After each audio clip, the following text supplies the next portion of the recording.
Greetings and peace to all of you in the name of our Creator, the one who brings us all together in the name of love. Welcome to Holy Wednesday. Now, there are two important pieces of information that happen on Wednesday. The first is Judas begins to have discussions with the chief priests and religious authorities. And the second is that an unnamed woman anoints Jesus' body for burial. So plan A, as we learned yesterday, is not working. The idea to entrap Jesus in theological debate Jesus evaded all of those traps. So plan B is Jesus must be arrested. So the chief priests and the religious authorities set off to hatch a plan to have Jesus arrested. While they are in deliberations with one another, Judas comes to them, and together they begin to discuss how Jesus might be handed over by Judas in exchange for 30 pieces of silver that they offer to Judas to do this. Now, one thing is clear about the text that I would like to also make clear to all of you.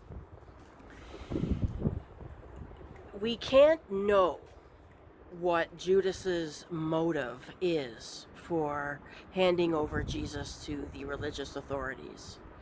And in fact, anything that we might think from, doing it for money or doing it because he knew things were going south fast and he wanted to save his own butt, all of those guesses are purely speculation.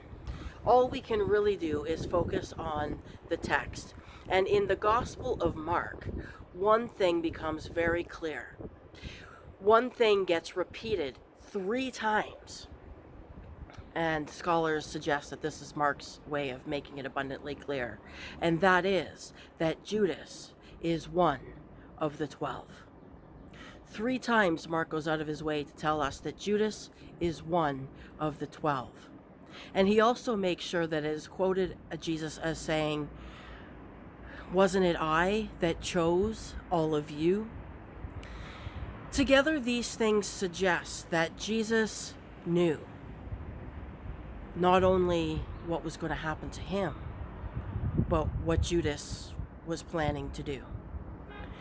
So that is really all that we can know.